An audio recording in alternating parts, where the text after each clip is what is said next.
दोस्तों नमस्कार, मैं हूं संजीत कुमार और आपने देखना शुरू कर दिया है बिहार टीचर पॉइंट।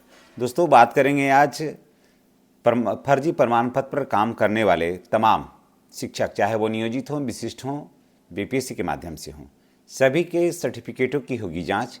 अगर वो फर्जी पाए जाते हैं तो उनका वो होंगे, सेवा उनकी समाप्त किया जाएगा और उसके बाद सूद समेत सारे राशियों का रिकवरी होगा। तो आइए जानते हैं विस्तार से। सबसे पहले बात करते हैं कैमूर जिले का। कैमूर जिला में लगभग 700 शिक्षक, नियोजित शिक्षक हैं। पहले उनका सर्टिफिकेट का जांच होगा, उसके बाद वहाँ होगा जांच बीपीएससी के माध्यम से बहाल शिक्षकों का, उसके बाद विशिष्ट शिक्षकों का। कारण कि बहुत सारे विशिष्ट शिक्षक का भी सर्टिफिकेट है, वो अफरा तफरी में बहुत बेहतर तरीके से स्कैन नहीं हो पाया है, तो इन सारे शिक्षकों का होगा जाँच। तो ये जांच का दायरा क्या होगा हम बताते हैं आपको कि बहुत सारे ऐसे भी शिक्षक रहे जिनका नियुक्ति जो है वो प्रारंभ में कम अंक था और उसके बाद उस अंक को बढ़ा करके वहाँ और बहाल हो गए। ये बात कर रहे हैं 2003 से लेकर के पूरे 22 तक के शिक्षकों का मैं कह रहा हूँ, लेकिन अभी मैं बात कर रहा हूँ 2003 का, 3-5 के शिक्षकों का।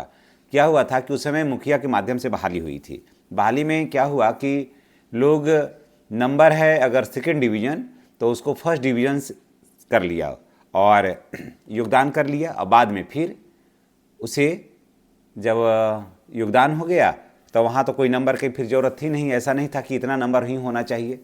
उसके बाद फिर मेगा सूची को जैसे तैसे लोग गड़बड़ा दिए और उसके बाद फिर विद्यालय में वो पढ़ाते रहे। अभी तक बहुत सारे शिक्षकों का मेगा सूची अभी तक नहीं उपलब्ध हो पाया।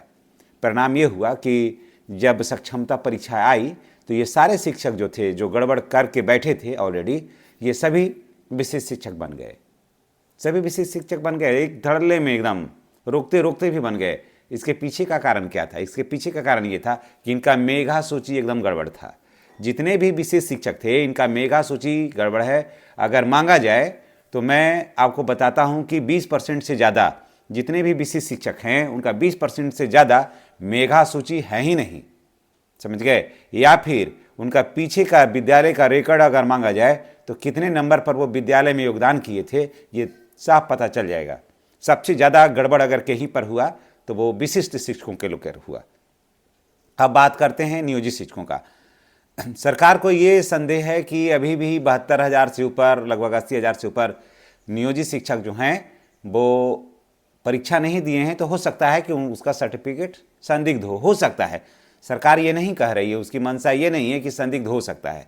तो वहाँ ये कहना है कि अगर इनकी भी सर्टिफिकेट अगर संदिग्ध होगी, यानी कि ये नहीं कि वो फर्स्ट डिवीज़न है, सेकेंड डिवीज़न है, थर्ड डिवीज़न, ये मायने नहीं रखता है। मायने ये रखता है कि जो डॉक्यूमेंट्स पर आप काम कर रहे हैं, जो डॉक्यूमेंट्स पर आप काम कर रहे हैं वो डॉक्यूमेंट्स आपके पास है सही या नहीं है। शैक्षणिक प्रशैक्षणिक जो प्रमाण पत्र है, टेट का जो प्रमाण पत्र है वो सही है अथवा नहीं है। अगर नहीं है तो सेवा समाप्त होगी। कौन कहेगा कि गलत शिक्षक रहेंगे? उसके बाद बात करते हैं बीपीएससी वाले का। बीपीएससी शिक्षकों का क्या हुआ कि 82% नंबर जो था, 82 नंबर जो लाना था, परसेंट नहीं कहिए, 82 नंबर लाना था सीटेड में बिहार के लड़कियों के लिए, ठीक है? 82 नंबर लाना था बिहार के लड़कियों के लिए। तो वहाँ क्या हुआ कि यूपी से जो लड़कियां आई वो भी इसका लाभ उठा करके बीपीएससी के माध्यम से शिक्षक वो लोग बन गई और TRE1 TRE2 तक, TRE1 में तो दम धूम धड़ल्ले से हो गया और उस समय जांच भी नहीं हुई और ये लोग काम कर रहे हैं। उसके बाद फिर फर्जी तरीके से वो लोग क्या किया कि फर्जी तरीके से बना लिया, मौसा ही, मौसी ही, नानी ही घर जो रहता है बिहार में, उसके हिसाब से फर्जी आवासीय बनवाया और फर्जी आवासीय बनवा करके फिर सारा रिजर्वेशन का लाभ वो लोग ले लिया। परिणाम क्या हुआ कि बिहार के बहुत सारे जो बच्चे थे इससे वंचित हो गए।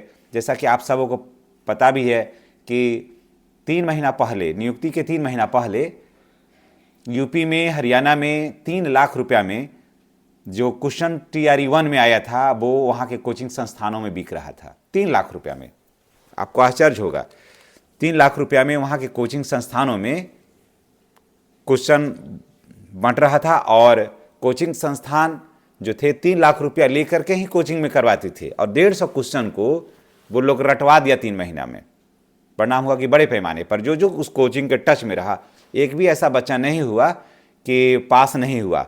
हाँ, शारीरिक कारण से या मानसिक या फिर बीमार वगैरह रहे या ट्रेन छूट गई या परीक्षा में लेट पहुंचे, जिसके कारण से भले ही लोग परीक्षा नहीं दिए, लेकिन जितने भी परीक्षा दिए वहाँ से आके उन सारे लोगों का सिलेक्शन हो गया। और जो जो उन सारे कोचिंग संस्थानों में पढ़ रहे थे या शिक्षा ग्रहण कर रहे थे, उन सारे लोगों का हो गया। तो इतना गड़बड़ी हुआ बीपीएससी टीआरई 1 में। इसलिए सारे, ऐसा नहीं कि नियोजित शिक्षकों का सर्टिफिकेट का जांच होगा, उससे ज़्यादा घोलमोल ऊपर के शिक्षकों का है, चाहे वो विशिष्ट शिक्षक हों या बीपीएससी के माध्यम से हों, यहाँ पर ज़्यादा है। नियोजित शिक्षकों की तो एक सीमित है, अब संख्याएं सीमित है, ऑलरेडी विद्यालय में पढ़ा रहे हैं, इनका सर्टिफिकेट टोटल यहीं पे है। लेकिन सबसे ज़्यादा घोलमोल हो गया यहाँ पर विशिष्ट शिक्षकों का, क्योंकि उनका मेगा सूची आज तक गड़बड़ है और मेगा सूची में अंक बढ़ा करके रोस्टर के विपरीत, जैसे मानते हैं कि किसी सीट पे अनुसूचित जाति का सीट था, ठीक है, एसी का सीट था, वो सीट अनुसूचित जाति से नहीं भरा, तो जो मुखिया थे वो लोग क्या किया, बीसी वगैरह में अनुसूचित जाति की सीट पर उन लोगों को बैठा दिया, सिलेक्शन कर दिए। इतना बड़ा गड़बड़ है। यही कारण हुआ कि बिहार में आज तक मेगा सूची उपलब्ध नहीं हो पाया और न रोस्टर उपलब्ध हो पाया उस समय का, कि उस समय का रोस्टर क्या था, है ना, और मेगा सूची के हिसाब से उसका सिलेक्शन हुआ या नहीं हुआ।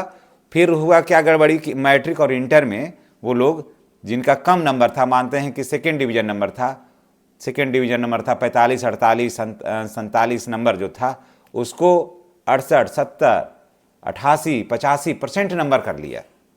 और क्या हुआ वहाँ कि मेगा सूची में हाई हो गया और लोग सोचे, जिन्होंने सर्टिफिकेट में कोई गड़बड़ी नहीं की थी, वो लोग सोचे कि इन लोगों का नंबर काफ़ी अच्छा होगा और योगदान कर लिया भी विद्यालय में। बहुत दिन तक ये घोलमेल चलता रहा। उसके बाद फिर क्या किया कि रोस्टर ही वहाँ से उड़ा दिए। फिर बाद में विशिष्ट शिक्षक बन करके, फिर पाक साहब बन करके उधर से टुकुर टुकुर इधर ताक रहे हैं। तो ये मत जानिए कि सिर्फ नियोजित शिक्षकों का सर्टिफिकेट जांच होगा। जांच का जो आंच है ना, सारे शिक्षकों तक होगा। और ये आवाज़ हम लोग तब तक उठाएंगे जब तक सारे शिक्षक जांच के दायरे में नहीं आएंगे। समझ गए?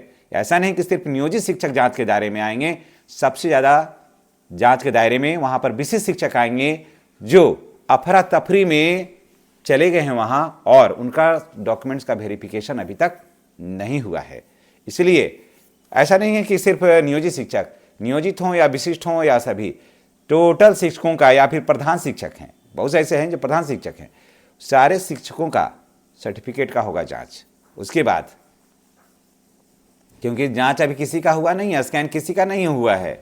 ये अगर कोई कह देगा कि हम यहाँ से यहाँ चल गए हैं, वहाँ बन गए हैं, तो मेरा सर्टिफिकेट बिल्कुल दूध का धुला हुआ है, तो ऐसा नहीं है। वहाँ अभी किसी का सर्टिफिकेट का जांच नहीं हुआ है और जांच होगा और टोटल का होगा। ये मैं आपको बता दे रहा हूँ, जांच के दायरे से कोई नहीं बचेंगे, चाहे वो नियोजित पर ही उंगली उठाने वाले हों। मैं उनको बता देता हूँ कि आप भी दूध के धुले नहीं हैं, आपका भी सर्टिफिकेट का जांच होगा। अब याद रखिएगा।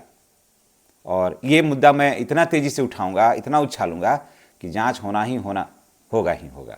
समझ गए?